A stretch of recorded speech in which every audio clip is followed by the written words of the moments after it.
You're running a show on Wednesday? This is head to head with all the other shows, isn't it? We've been running a show on Wednesday for some time. You got to keep up with everything. That's why you're getting trolled. Come on, bro. This is the thing. Is like we watched the we were like there's four. I have a job, so I'm back to work now. I'm working 40 hours a week, so I just have enough time to watch like these other four shows, you know. So, but tell us, fill us in. What's going on? we're on Wednesday nights at 7 p.m. on Fubo Sports on YouTube. We're also on Anytime, Anywhere on DAZN and on BN on Saturday nights. Zone? Is that Kate? It's the Netflix of sports. They have Canelo, they have Triple G, they had Bellator. They're run by John Skipper, the former head of ESPN. Really? Does that have anything to do with Danzin or no? With DAZN, DAZN, that's what they call DAZN. Yeah, that's what it is. Oh, DAZN, that is DAZN. Okay, DAZN, like you're doing, right? Yeah, we look at those like DAZN. You know, it's like Conan, what happened? I thought you were a boxing fan. Well, you should I am a boxing fan, not a network name fan. You like Canelo, so you should know. Yes, I do. And we just saw what Ryan Garcia did. That's another little beast. But yeah. So DAZN is one of our partners. They just rolled out to 200 markets across the world. They're getting bigger and bigger. So we're just about trying to be everywhere at the same time. You know, whether it's streaming, cable, we're trying to be everywhere and just get more eyeballs on us because you know it's nice to be the best kept secret in wrestling, but I'd rather have people watching us all around the world. So that was one of the big things we were attacking during the hibernation during the pandemic is getting more people to watch the product, getting more people just talking about it, and no longer being the best kept secret.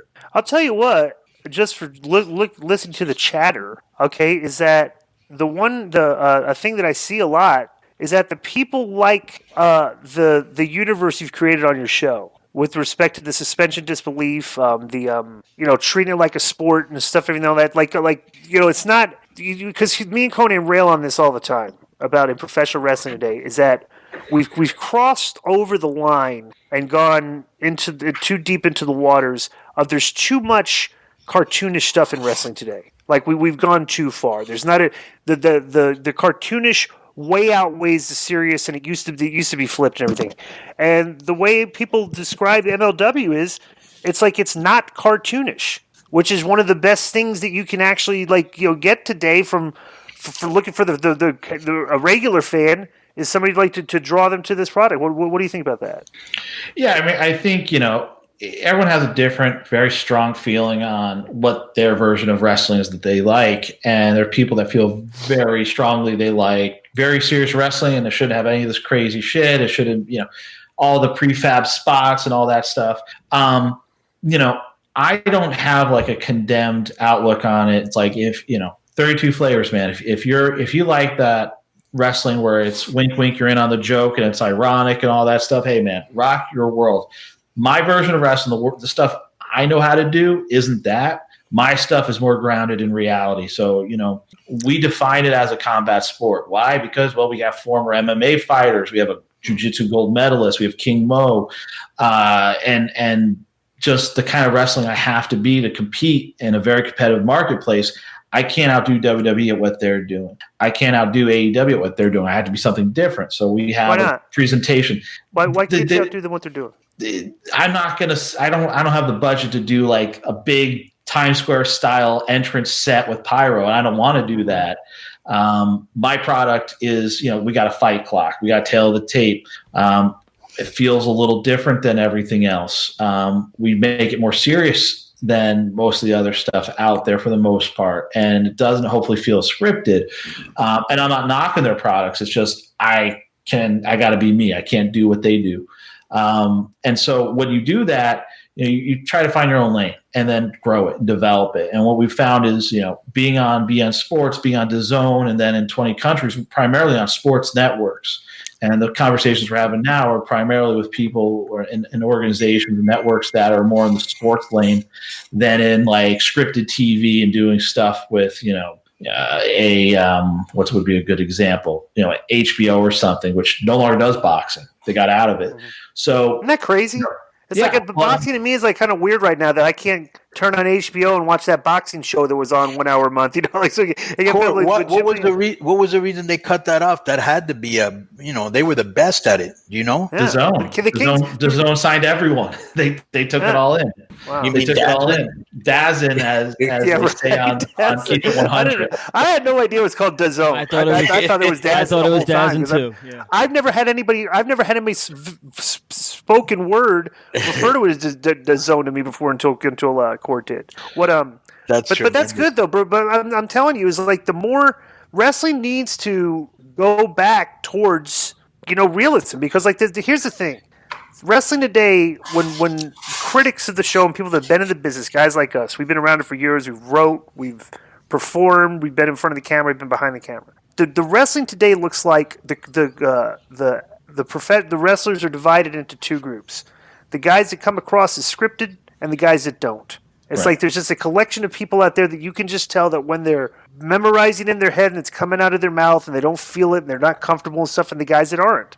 And it's like how do you work with the guys that come across as scripted and try to what have you had what's the growing pains with stuff like that to try to get these guys feeling comfortable and coming across as comfortable in front of the camera? Well, you have a few things. One, you have guys that have never worked in front of a camera, so you got to teach them how to do that. Then you have the guys that are used to overworking things and hamming it up and working almost like a Gaga style thing, which we don't do. So it's like you have to break them away for that. Oh, but it gets over when I do it. I say, I understand, but here we do it a little differently. And so it's like you're challenging them to say, okay, don't get into a routine that die hard, locked in when you're 23 or 25. Be free flowing. Like one of the things I think a lot of guys have loved is like we get real heat. And that's one of the concepts I think that's so important, such an important tenet to wrestling. And you don't see a lot of places really working on getting heat. They get pops, they get they want the cheerleading Pavlovian thing. I want heat. I book for heat. And so like we've had riots. I think Konnan was at the one, maybe both of them.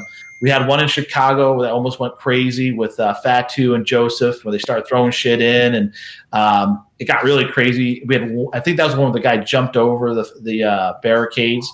Then we had one in Dallas, and we had a guy take a Rubbermaid big industrial garbage can, throw it in the ring. People thought it was a plant. No, it wasn't. The cops actually pulled him out of the building because Team Filthy, Tom Lawler, and his gang were getting heat on the Von Erich boys. It's like that's the kind of product that I miss, is feeling. When you can feel that, and you can feel the energy when the stadium, the arena, the building. Where do you run? Where do you run your shows? New York, Philly, Chicago, Dallas. Okay, so you got that. So there is still a collection of kind of like that ECW type fan out there that wants to get great and get into it. Because bro, the fans these days, it's hard finding good fans. Like literally, putting your product in front of fans that will respond correctly is difficult to do in professional wrestling today. So you kind of got that northeastern ECW rowdy type crowd, which is a lot easier. But I mean, you see how hard it is these days to get the crowds to react properly. Well, it's funny. I actually don't think we have the ECW crowd. I think we have like this weird crowd. So it's like a different crowd for each market. I think Philly is a very modern audience. Chicago is, I'd say, primarily like 65% first, second generation Mexican Americans, and they're doing. They're rowdy as fuck, and they're rowdy as yes. They're my favorite crowd. And Dallas is a mixture of Von Erich fans, new and old, and some Mexican Americans because it's right there. And that's one of my favorite towns too, because it's like the Von Erichs. We had a thing where like Kevin's out there and the boys are out there, and they were doing like just meeting some friends, kind of behind the curtains, but kind of right in front of after the show, right kind of out in the public. And some lady screams, "It's Kevin!" And everyone all these girls just rush across the side of the arena to the other side. And I swear they were the same women that were there, 35, 40 years ago at the Sportatorium, giving them flowers and making out as they went to the ring. And there's another wave that follows them. There are young girls that are in their 20s that want to meet Marshall and Ross and Well, you have attractive girls in the crowd?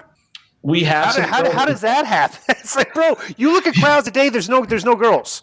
Like literally there's no girls, Go ahead. Well, I think for women, there's a few things they like. It's like you want a guy. It should in theory be a cosmetic business, and I mean that in that you want the Adonises, you want the body guys, but you also want a 450 pounder. You want variety, you want a giant, you want all that, so that it just looks so larger than life. And when you do that, and you program, you book, you market to a variety of fans, you're going to get a variety of fans coming in. Because then you're not just going to one specific thing. You're not going into that one fringy thing. You're trying to open it up as much as you can.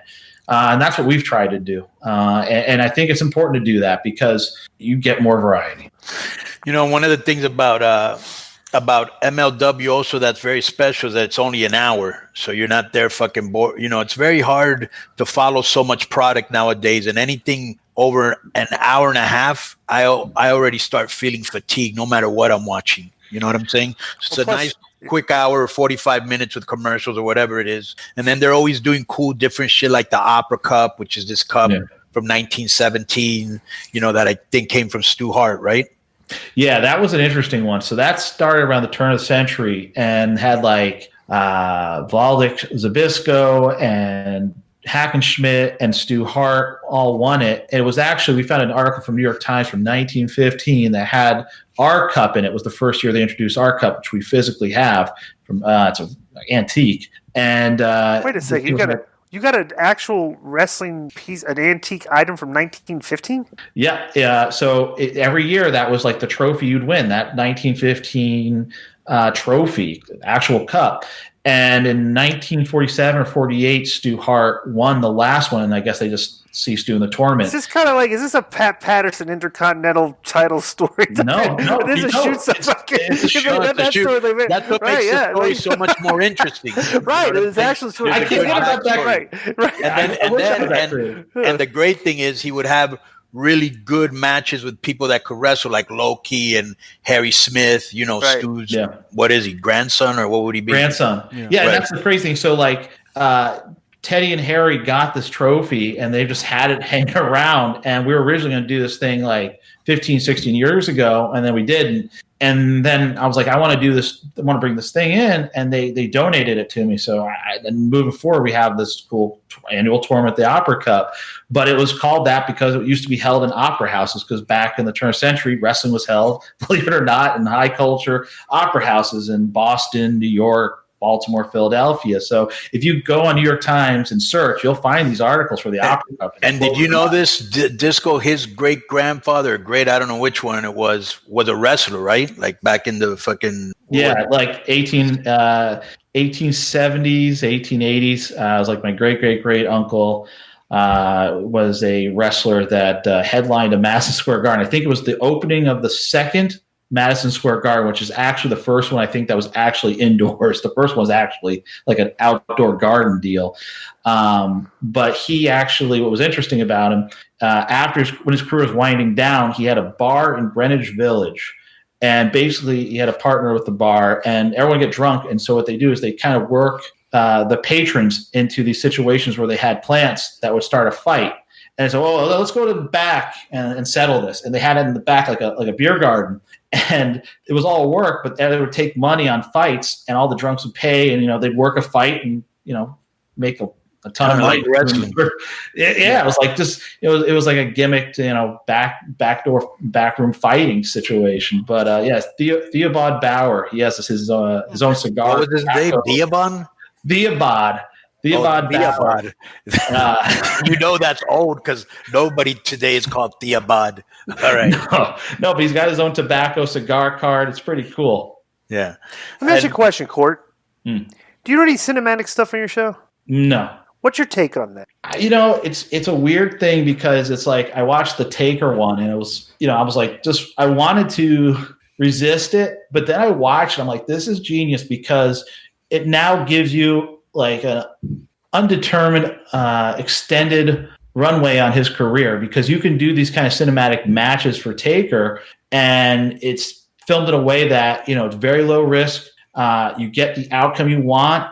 Look at WrestleMania, the one where he got knocked out. It's like you're not going to have that kind of problem in this match. You know how it's going to come across. You just hope the fans receive it well if it's laid out and the creative is right.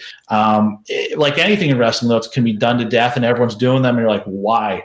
Why are you doing with this guy? Here's the great part about it, Court. now you have another avenue to put in your a toolbox for storytelling if you ever wanted to go there. You know what I'm saying? Right. No, I think there's like we've done, I mean, like as serious as we've done wrestling, we also do crazy shit in MLW. We've had a swamp fight or two. Is it like cinematic with all these like weird effects? No, it's just a Savio Vega with a bat in the swamp beating someone in Florida. So it's not like high production. Then it does do. It goes to the scene in a casino where he's just getting his head crushed in at the end, right? Yeah, It's like with the bat, right? So, so I think look at Sting. I guess Sting's going to do a cinematic match or something like that in AEW. And it's like, for a guy that has, I think, some sort of neck issues or something that prevents him from doing a real match. If you're going to do something with Sting, that's pretty much a great workaround to give his fans, a satisfying end to his career, hopefully, and getting what you need out of him in a way that he can manage that and doesn't cause him any problems. Let me ask you this. But let me just say another thing before because I actually kind of cut my own self off. So the other thing that I like about MLW, besides like stuff like the Opera Cup, is just also the character, because his world champion is Fatu. And at one time, I was like, somebody had asked me on a thing, like, who are the 3 people that you think would be ready to go to the next level from the indies? And two of them were in MLW, which was Fatu and MJF, who's now in them. So he does a real good job of finding these people that really nobody knows about. Like, I'd never heard of MJF, or like this, what's this guy, Jordan Oliver? Is that his name? I always fuck up his name, Oliver Jordan, or what's Jordan Oliver, Hammerstone. This kid's money, Hammerstone's money, fucking what's Myron Reed's money. Like these young cats that are hungry, and he knows how to fucking recognize and cultivate that talent. Selena De La Renta, who you met in Las Vegas, foul mouth, fucking heel, just a real good job of finding real good talent. And, hoping that nobody finds out about it, which they usually do because they took Rush from you and a whole bunch of people. Those guys are not under contract. Like now our contracts. Yeah, but you were the first one that brought them and saw them. You know what I'm saying? Right. Yeah. Well, and it's funny. It's like an interesting case with like Rush. So guy was huge, killed it for us in Chicago. And like, I saw this guy had huge potential. We took him, I think he did like two or 3 days for us, like Miami, Chicago, and somewhere else. He worked because we have a show in English every week. We also have a show every week in Spanish on BNN Espanol that's really high rated, and primarily our audience is surprised, first, second generation Mexican Americans.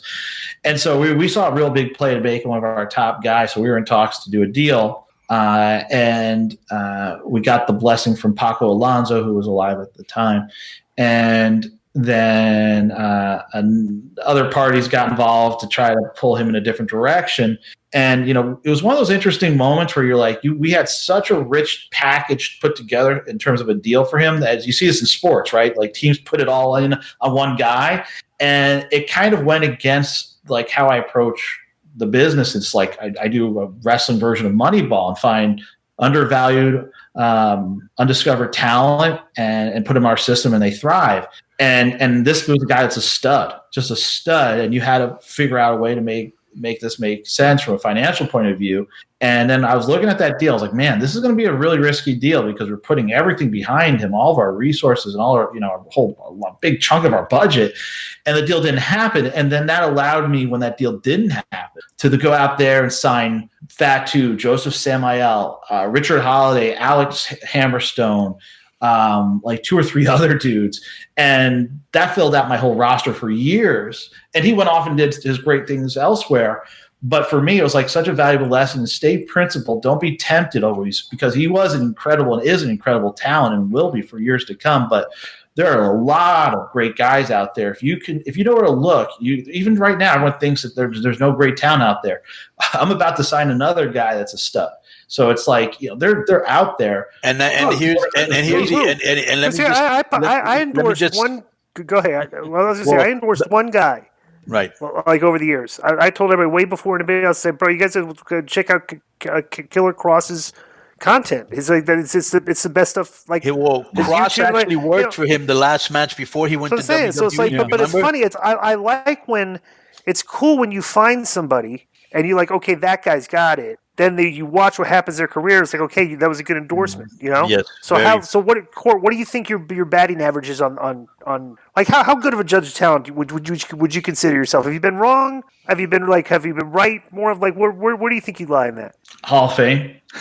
I'm pretty high. I'm pretty high. Who's a guy?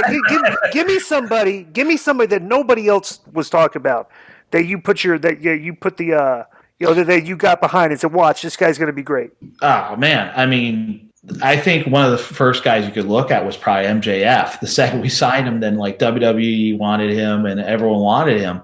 They just woke up instantly to him. Fatu is another guy. He had been around for a while, but like he wasn't really getting booked anywhere. That's like the guy is like a modern day Vader meets something else. I mean, he's just wild. It's just what turns you on to them? Did they say you watch their work? You see their promos? Did they have their own content? They said, or you just went and found them, or did they come looking for you? I 95% of the time I'm looking and finding them.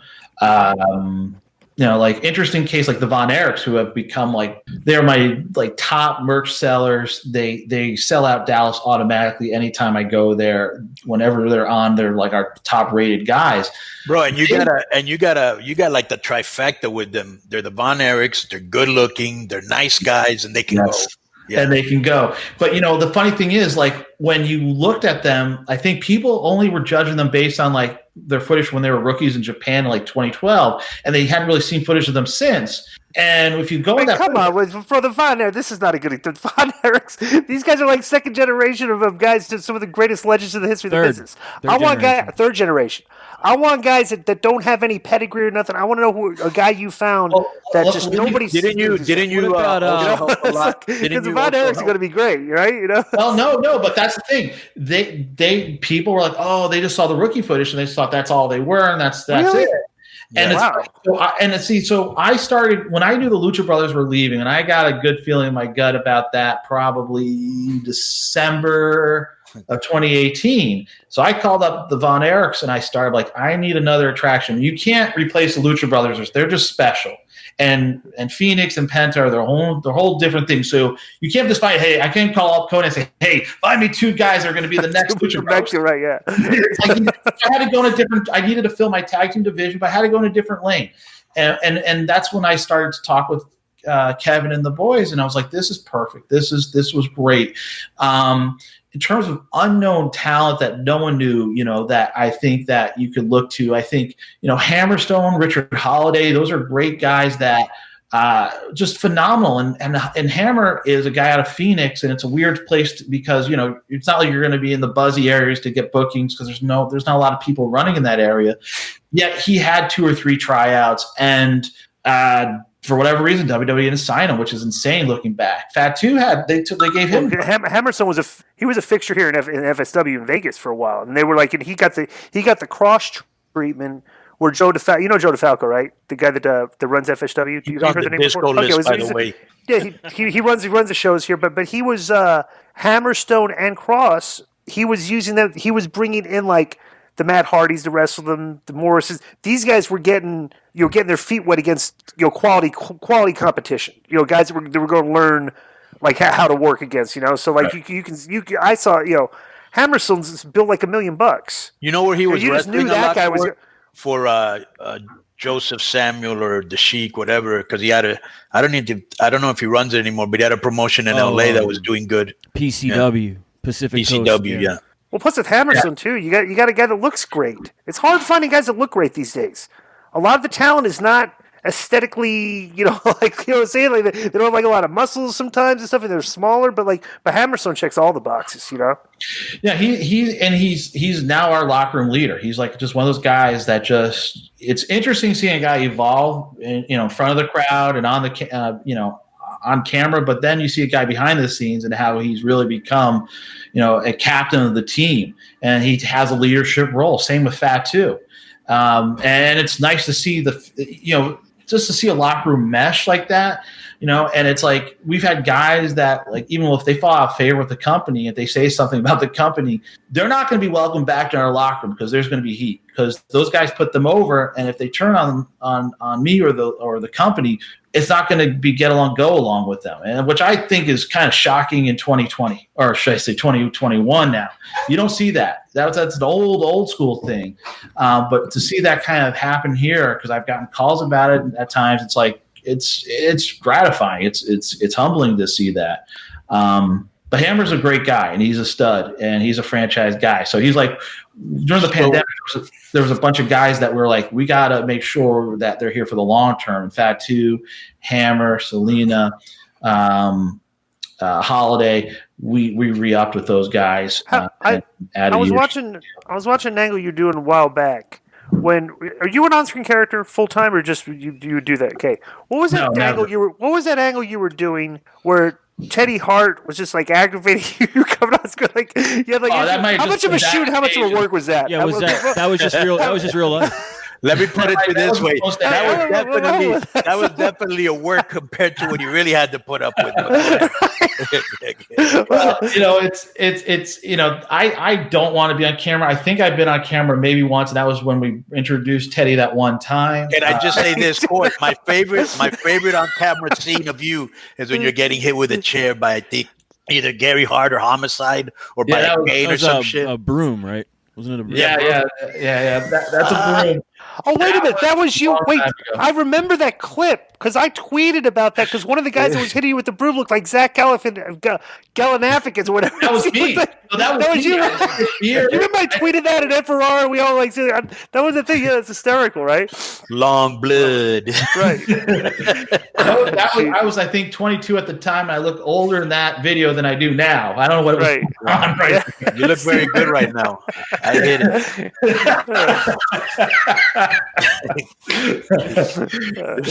It's a lot of people probably don't realize I started in wrestling when I was 18, which was in 97, 98, something like that. And so by the time I did MLW, the first version, I was only 22. And, I'm 43 now, 42, something like that. I don't know what year it is. But, it's been around for a while, done a lot of different things. So it's, to be on, kind of riding the crest of this wave with wrestling where it's at now and it's so hot, it's pretty special because I kind of just missed it when I broke into the business 98 because I was just, by the time I was really coming to my own 2000, 2001, it was scorched earth. The business was kind of like fucked. There was one company and that was it. Do you write the show by yourself? Yeah, I book the show. We don't have writers. We don't have creative. What's up, man? Whoever. I argue. Let me ask you this, okay? This is a debate that Russo likes to have, Cornette likes to have, and something, and it's the writer versus booker debate, okay? Mm-hmm. And I've always said, bro, they're identical jobs because who is the guy you go to that is telling you what you're doing on the show? You either call him the writer. Old school, you call him the booker, but if whatever you do, you're the one that's coming up with the angles, putting the pen to paper thing. Well, what's the difference if we call you a writer or a booker? I think it's the exact same job. Do you think there's a difference?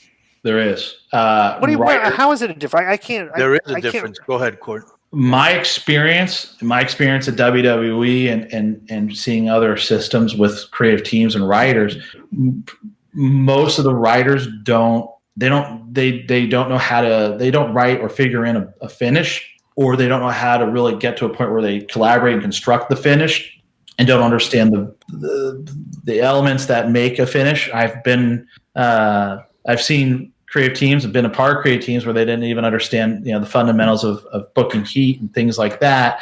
A booker it understands like the magic of how you put together a match. You build the angles, build the steam, blow it off, those qualities.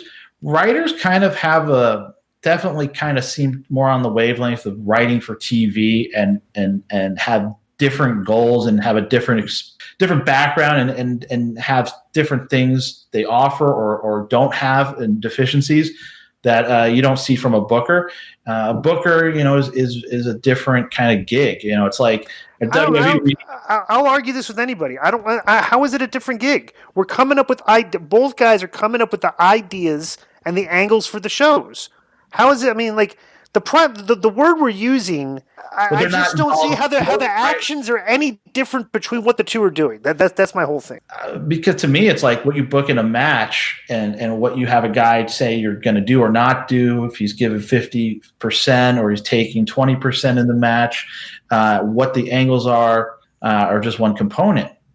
Booking when you have a finish right in itself is the angle, and a lot of writers don't understand that. Not only that, let me just say this: the booker encompasses everything. So he's deciding who's going over, who's waiting, if you're coming back. If you wanted to take 70% of the match, all those other nuances, the finish. The writer's just writing the story. The booker. A good booker, like he's old school type of booker. Like he says, when he goes to Chicago, first thing he does is he packs up the fucking place with Mexicans and he books Heat. I love the book Heat, and you know that.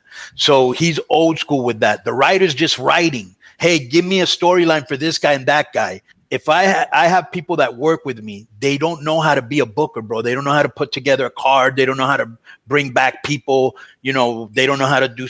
You know what I'm saying? The writer's just writing a storyline. It's just one facet. It's more like a TV thing. I think they're more anchored in TV, and a booker, it's a little bit more of a 360 kind of thing.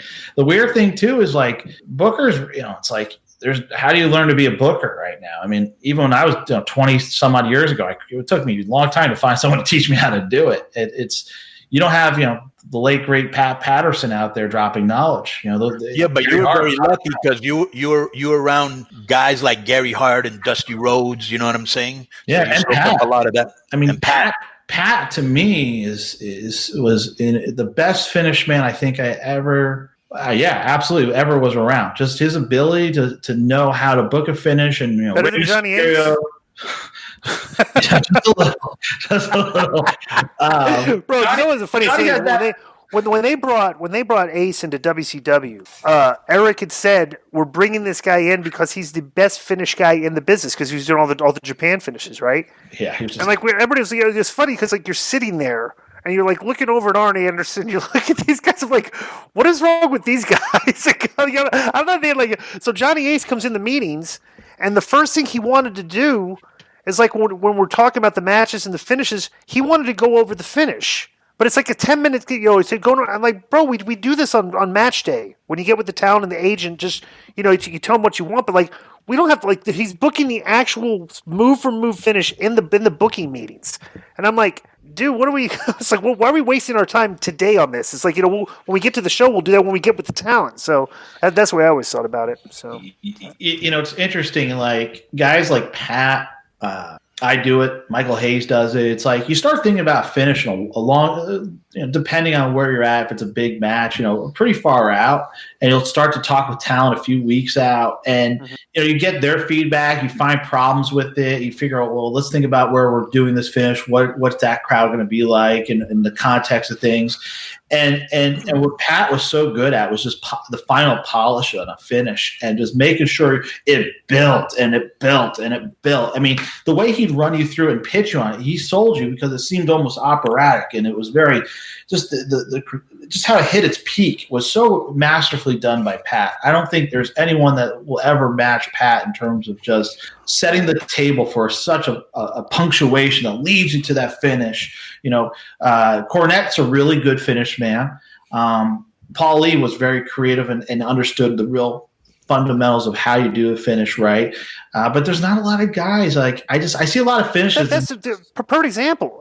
Bro, you're talking about all these brilliant guys, and most of us learned under their tree over the course of time. You see, but bro, when did this thing start where there's, okay, the finish of the match is going to be, we're just going to be doing a bunch of finishing moves and kicking out of them for 5-10 minutes. And it's like, when did that happen? When did these guys influence? Yeah, because when did the Pat Patterson influence and the Cornette influence, when did that disappear to this new idea where all we got to do is just kick out of a bunch of finishes back and forth, I think it's a grassroots thing, and I think it's inspired by Japan, and then comes over here and you see it on the indies. And what's for the audience, because it's such an intimate atmosphere, is to feel like the thrill that like kick out, and it's such an intimate setting. And, that works for a certain type of performer. And if it works in that promotion, it works for that promotion. I have a hard time feeling like you can sustain that kind of thing without losing the effectiveness of the finish. It becomes then a real, and it's all looks to my struggle with it. And I'm not just shitting on it. I'm just like, my struggle to enjoy it is it feels prefabbed. Like, I know you're gonna take my arm here, and I'm waiting for it, and then I'm gonna feed into this, and it doesn't feel like. What I love is seeing like the old Steve Austin brawls, right? Yeah, Man, that was just punching and kicking, ugly, fun shit. Right. But what made that good is that it didn't feel prefab. He didn't have that gimmick table ready that he was going to get thrown to. You could see he was looking for something to throw at you, and he didn't know what he was going to grab. right. Like that, you capture me with that. That's let me tell you what happens, Court. What happens is that when you're on the indies and you're looking for that instant gratification, i.e., this is awesome, please come back, fight forever, all that bullshit. That's what you're looking for, right? Then you're heavy influenced by the Japanese, 10 minutes of false finishes before you finally beat somebody. Then you're influenced by the lucha, so everybody has to dive and slap their leg and all the other shit. Or my favorite one is when the guy gets on the top rope and 10 people are waiting for him, and Marco Stunt does a forward flip, and they all fall like bowling pins. Like, the only thing you're missing is the bowling strike. The fucking Yeah. that sound effect is the only thing that you're missing. And what happens is that indie style of all these guys that are not properly trained, and I call them semi-professionals, have now permeated the major corporations, and they brought that style with them. And now you're just trying to teach them. Because I kind of had this conversation with Savio Vega about that, because he's seen that same problem, Yeah.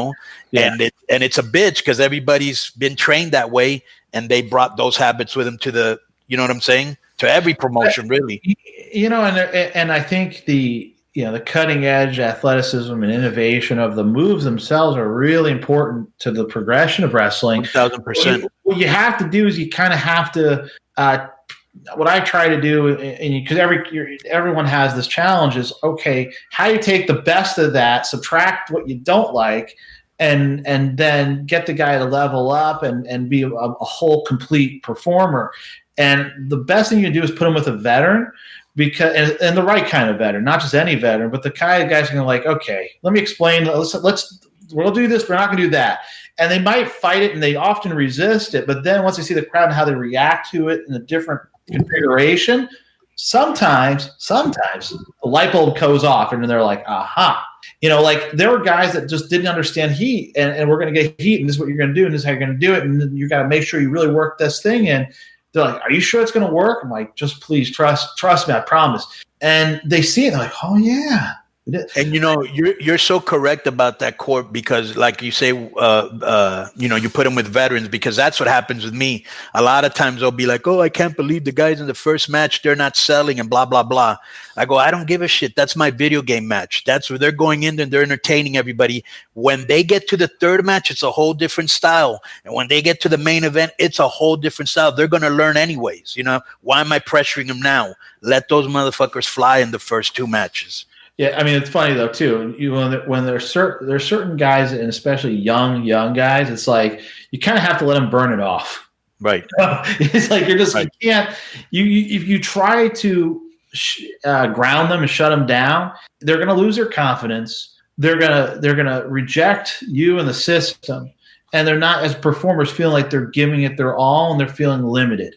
And as creative people, it's going to be hard for them. So it's stifling. So you just got to let them burn it off. And it's like a young horse. You got to let them run, bro. That's what they want to do. That's it. And guys like Savio, he's such a fabulous mind for this business. And he's part of our team along with you. And it's having our agent meetings with guys that have such a great expertise and understand how to. He's been in WWF, he's been in Japan, he's been in everywhere. I didn't even notice he went to Mexico for a few years in the 80s.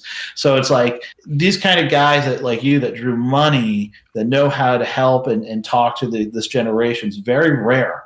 And it's a very valuable role. And I think it's important that when a lot of companies don't have agents, they don't have people to help try to give them kind of a context for their match. You're like, this is why you're doing this, and you have bookers and you have agents in a lot of systems, but not all systems. And so when they go from the indies to like MLW or another company, that in itself is a new kind of dynamic that they're not used to, and they have to get them acclimated to it. So it's right now it's like wrestling's growing really fast. There's a lot of competition, but then you have to have the talent matriculate along with it. And so that's the biggest challenge I think the companies face, talent base is trying to make sure that all aligns. So when they step out and go out through those curtains, that everything's synced up. And having a year where you had a pandemic, it's certainly going to slow down the development of talent. It's going to certainly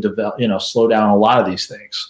But hopefully, there's a light at the end of the tunnel and we're back to normal soon. Yes. So one last question, Court. What is your future like? What do you want to do from here? Are you trying to get on a bigger network? What are you trying to do? Expand internationally? What does the future hold? Yeah. So it's like right now we're with DAZN, worldwide. So we're in a lot of places. We're also in 20 other. We're in 20 countries abroad.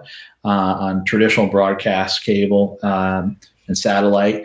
And in the States, we're on BN, but we also have the opportunity to expand in addition to BN and grow our footprint, which is important. We're on Fubo, we're on DAZN, we're on the Roku channel now, and BN's been a great partner. But like even actually today, I had 2 calls with 2 major players in cable, and what I'm really encouraged by is like 2020 was our goal to kind of expand our footprint. It wasn't possible because of the state of the world. Ad dollars went soft. The appetite for new programming was soft.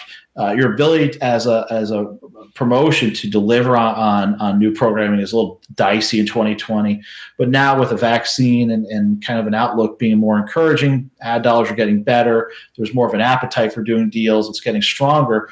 Our agency has lined up some interesting conversations. So today was like I started the morning with a top level network that we all watch, and then had lunch, did an interview, and then did another meeting on Zoom. And it's first of all, it's nice to have to fly around the country to do this.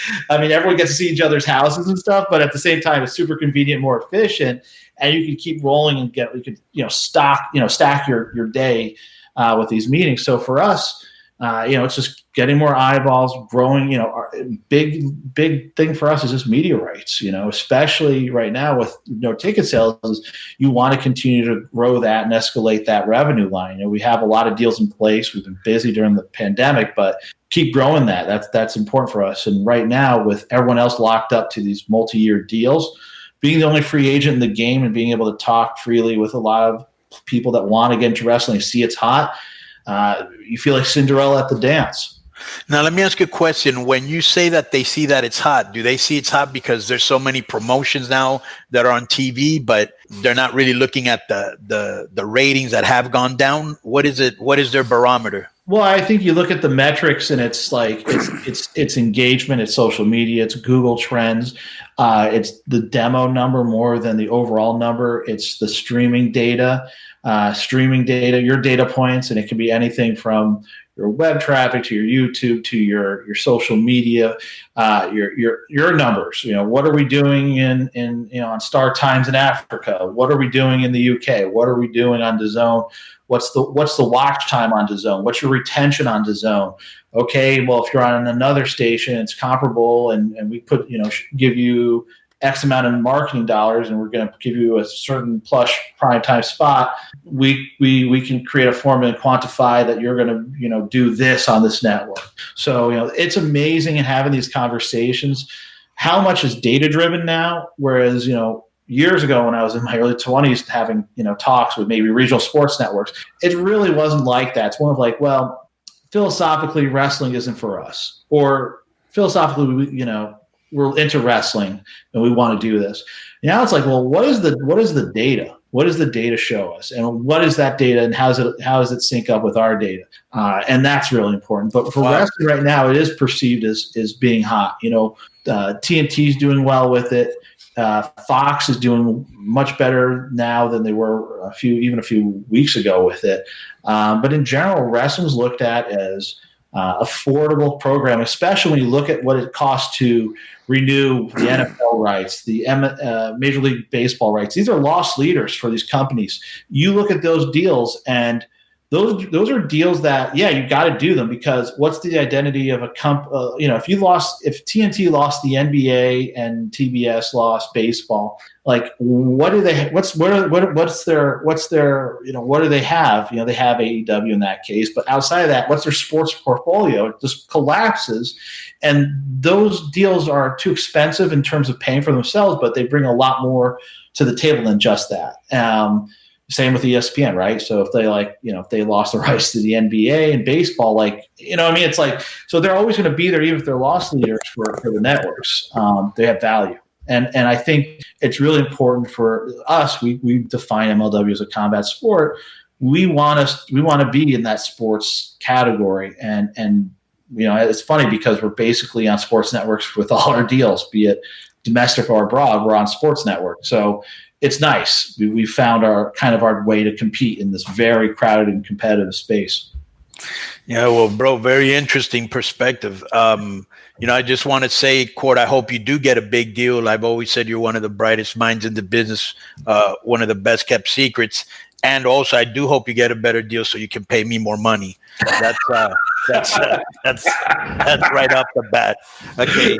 And number two, I always want to play homage to you because you're the first guy that got me into podcasting. And I'm glad that all those tapes have been erased or I don't know what happened to them, because we'd all be kicked off of social media for sure. But it's funny. You look at those, the old days, and it's like the original podcast we did. It's like I was out of wrestling. I wasn't coming back in wrestling, and I was being very honest. And you were very honest, and we were just letting it fly. And it was through that podcast that kind of the spark was lit for me to think about wrestling and being involved in wrestling again. It was the conversations we had. It was conversations with the listeners and engaging with them on social media and the Q&As and stuff. And then that led to Wally Mania stuff. But I was out of the business for like 3-4 years, and I just moved on to do other things. And I thought, this was kind of fun. I'll tell some stories, bullshit, and that's that. And, look where that led us all. So I'm incredibly appreciative for, first and foremost, that LinkedIn invitation. Very professional of you, where that's how we actually connected. And that led to the podcast. One thing led to another. And I think that was in 2011. That was 10 years ago. Wow. We had a lot of good times, man, and I want to thank you for that, for putting me on and getting me out there. And now I'm doing something with Disco, but I'm very sorry. But hope to see you very soon in MLW, my brother. I got nothing but love for you. And I want to thank you very much, Court, for being on, keeping it 100. Boom.